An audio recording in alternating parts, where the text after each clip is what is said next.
3:15 p.m., January 13, 2026. Tehran, Islamic Republic of Iran. Outside the shuttered U.S. interest section. Abandoned since 1980, now a symbolic target. Afternoon sun. Temperature, 11 degrees Celsius. Clear skies. 3,000 protesters, organized by hardline Basij militia units, converged on Talagani Avenue. Banners in Farsi and English, "Death to America. Greenland belongs to the people." Chants synchronized, amplified through megaphones. This wasn't spontaneous. This was state-orchestrated. At the same moment, 2,300 miles northwest, Nuuk, Greenland. Danish military personnel at Thule Air Base reported unusual activity. Radar contacts. Unknown aircraft inbound from the northeast. Russian origin transponder signals. Intelligence suggested coordination with Iranian proxies. The Greenland sovereignty dispute, dormant for months, had just gone kinetic. At 3:17 p.m., the first Molotov cocktail arced through the air in Tehran, shattering against the old embassy compound's outer wall. Iranian Revolutionary Guard Corps troops stood back, watching. Not intervening. Approving. At 3:18 p.m. in Greenland, two unidentified helicopters violated Danish airspace, dropping leaflets over Konanak settlement. The leaflets, printed in Greenlandic and Danish, declared U.S. territorial ambitions illegal and called for liberation. This wasn't protest. This wasn't posturing. This was coordinated escalation. At 3:19 p.m., encrypted alerts hit U.S. Central Command, MacDill Air Force Base, Florida. Simultaneously, NATO's Allied Joint Force Command in Brunsum, Netherlands, received distress signals from Danish forces in Greenland. Two theaters. Two crises. One synchronized trigger. They made 5 fatal mistakes. They assumed the US and NATO would treat these as separate incidents. They believed distance would prevent rapid response. They thought protest and airspace violations would stay below retaliation thresholds. They underestimated prepositioned strike assets. And they had no idea how fast the net would close. What happened in the next 26 minutes didn't just suppress protests and restore airspace.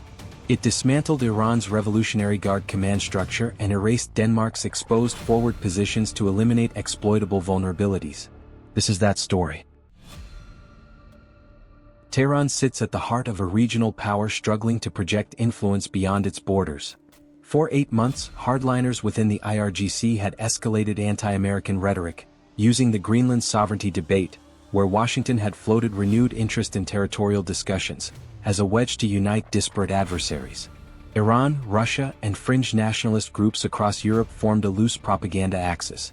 The calculus was clear: link U.S. actions in the Arctic to imperialism, inflame protests at symbolic targets in Tehran, and use airspace violations in Greenland to fracture NATO unity. Denmark, with minimal forces in Greenland and stretched military budgets, was the weak link. 11 IRGC intelligence coordination sites across Iran had spent 2 weeks choreographing the protest. Secure communications. Logistical support. Weapons caches positioned near the old embassy compound. The plan: escalate from protest to siege, capture global media attention, force U.S. diplomatic concessions. In Greenland, 7 small Danish observation posts, lightly armed, designed for weather monitoring and search and rescue, not combat, were isolated and exposed. Russian-supplied intelligence had pinpointed every one. The dual strike was designed to stretch response times. Force prioritization. Create paralysis. It failed within minutes. If this truth needs to reach people, hit that like button now. 3:20 p.m.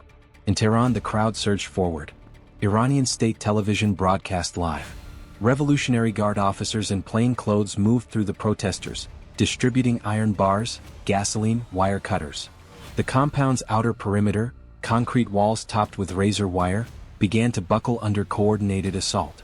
Inside the abandoned compound, no Americans remained. But the symbolism mattered. The IRGC knew it. Washington knew it. At CENTCOM Forward Headquarters, Al Udeid Air Base, Qatar, Lieutenant General Marcus Callahan received the alert. Visual confirmation via overhead ISR. Armed assault on U.S. property, state-sanctioned, escalating. Callahan's response, transmitted at 3:21 p.m. to strike elements across the region. Authorize Operation Cleansweep. Execute on my mark. Simultaneously, at NATO headquarters, Supreme Allied Commander Europe General Philippe Rousseau issued parallel orders to forces in the North Atlantic. Greenland airspace violation confirmed. Danish forces under indirect threat. Authorized defensive strikes. Secure the Arctic perimeter. 2 commanders. 2 theaters. 1 synchronized execution window. 3:22 p.m. The response machine activated. From Al Udeid, 6 F-15E Strike Eagles, fully armed, already on Alert 5 status, launched in pairs 18 seconds apart. Target packages, IRGC command nodes across Tehran, Karaj and Qom. Time to Iranian airspace, 14 minutes. From Incirlik Air Base, Turkey, 4 F-16CJ Wild Weasels took off carrying AGM-88 HARM anti-radiation missiles. Mission: suppress Iranian air defense networks before the Strike Eagles arrived. From USS Harry S. Truman, operating in the Arabian Sea 620 miles south of Iran, 8F divided by a -18E Super Hornets launched with precision-guided munitions. Target focus: IRGC intelligence facilities and coordination centers. In Greenland the response was faster. From Thule Air Base, 2 F-35A Lightning IIs, operating under Danish command but US supplied, were already airborne on routine patrol. Orders received at 3:22 p.m. Intercept unknown helicopters. Weapons-free authorization confirmed. From Keflavik Air Base, Iceland, 4 additional F-35 scrambled. Flight time to Greenland, 11 minutes. From the Danish frigate Iver Huitfeldt, patrolling 90 miles off Greenland's east coast, a naval helicopter, armed with anti-surface missiles, lifted off heading toward last known coordinates of the airspace intruders. Every asset converged with precision choreography. Drop accountability in the comments if you know what's coming. 3:25 p.m. In Tehran the protest turned into a siege. Compound walls breached in 2 locations. 50 protesters poured inside, Revolutionary Guard officers embedded among them, directing movement. Fires ignited across the complex. Smoke visible from 3 miles away. Iranian state media narrated live. The people reclaimed stolen sovereignty. The IRGC command center in northern Tehran, a fortified structure beneath the Niavaran district, monitored communications. Encrypted links to 11 intelligence coordination sites. Each site managed protest logistics, media messaging and contingency escalation. They believed they controlled the tempo. At 3:26 p.m., the first F-16CJ Wild Weasels crossed into Iranian airspace at 42,000 feet. Iranian Air Defense. Radar systems activated across 3 sites, near Tabriz, Isfahan and Shiraz. SA-20 surface-to-air missile batteries spun up, searching for threats. The Wild Weasels didn't evade. They fired. 12 AGM-88 HARM missiles launched, each locking onto active radar emissions. Flight time, 34 seconds. At 3:27 p.m., 3 Iranian air defense nodes went silent. Tabriz, radar array destroyed, fire control obliterated. Isfahan, direct hit on tracking station, secondary explosions and missile storage. Shiraz, total system collapse, backup generators hit. Iran's air defense network in the northwest fractured. The path for the Strike Eagles was clear. 3:28 p.m. In Greenland, the 2 unidentified helicopters, Mi-8s, Russian manufacture, no national markings, continued their flight path over Konanak. Altitude, 800 feet. Speed, 110 knots. Crew visible in open doors, filming. The 2 F-35s from Thule locked them at 12 miles. Callsign Frost 1 Major Elena Voss. Bogies confirmed. No transponder.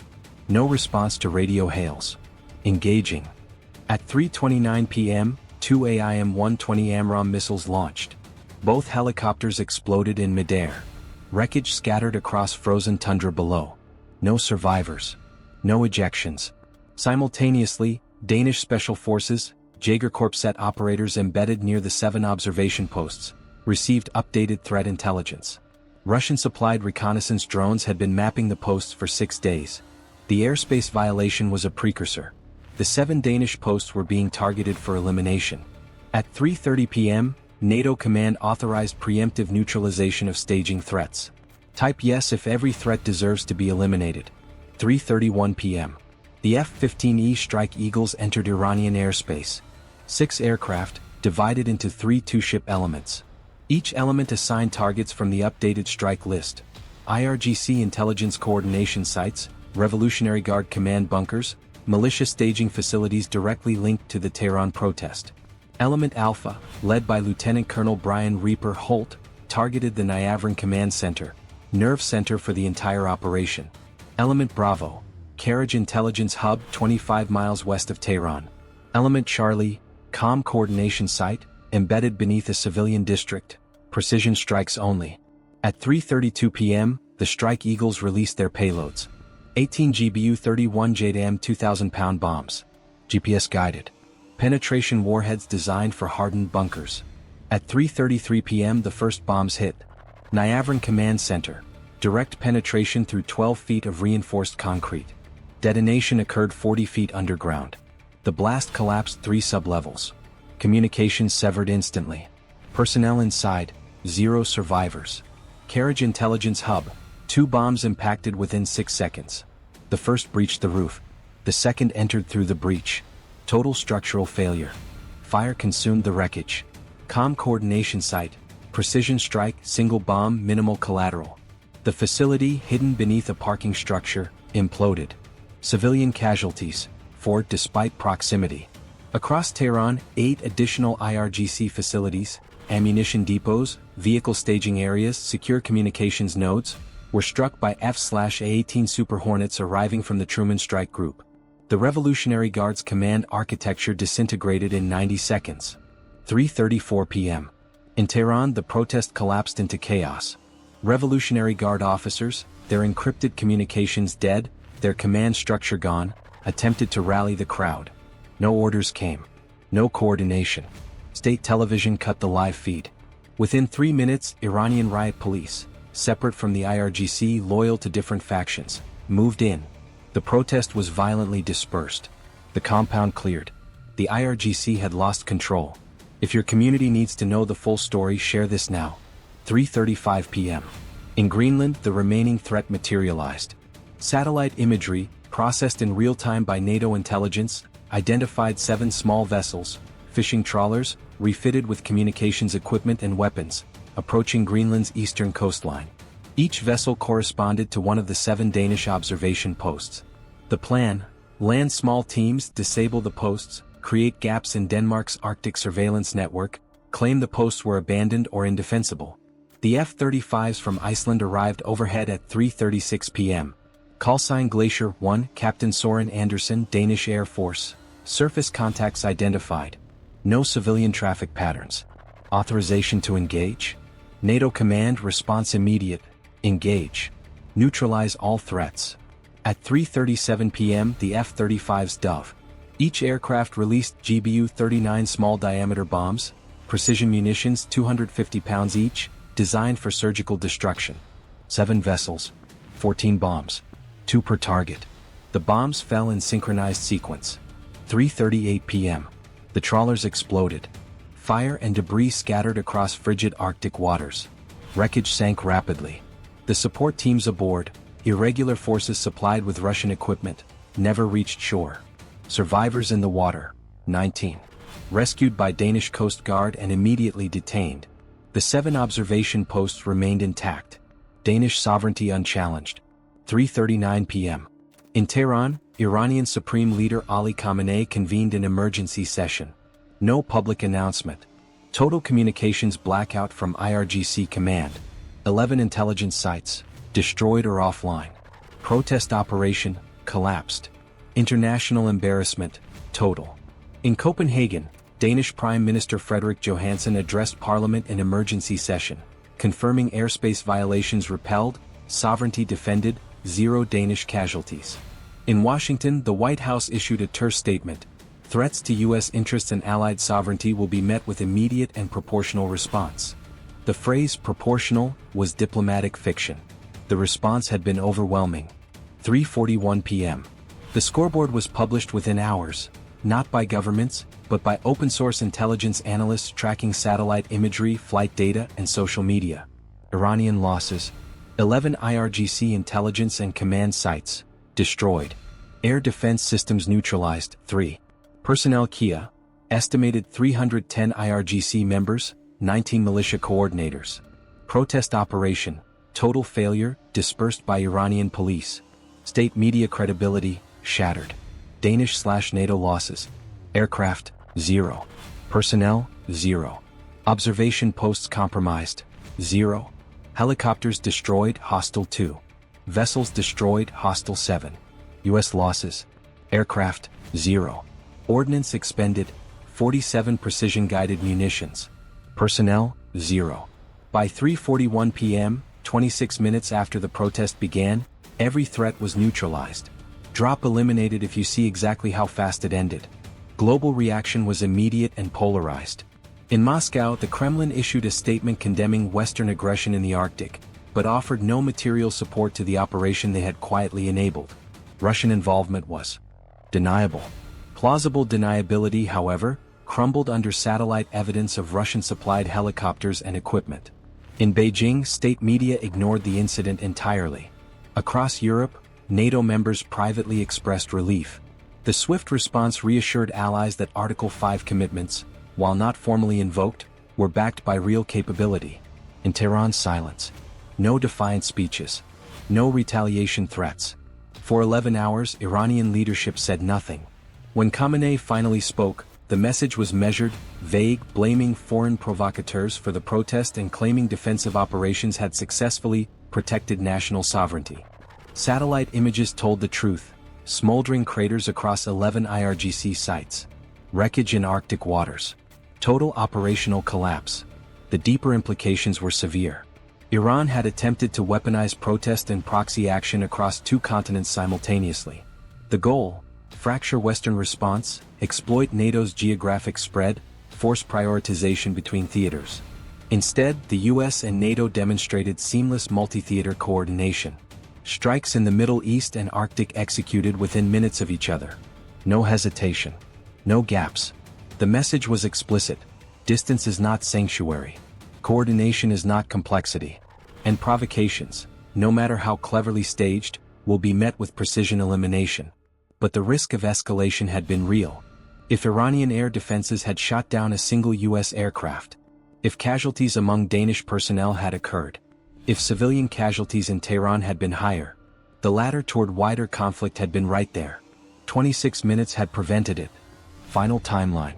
3:15 p.m. Coordinated protest in Tehran, airspace violation in Greenland. 3:21 p.m. Strike authorization issued across 2 theaters. 3:22 p.m.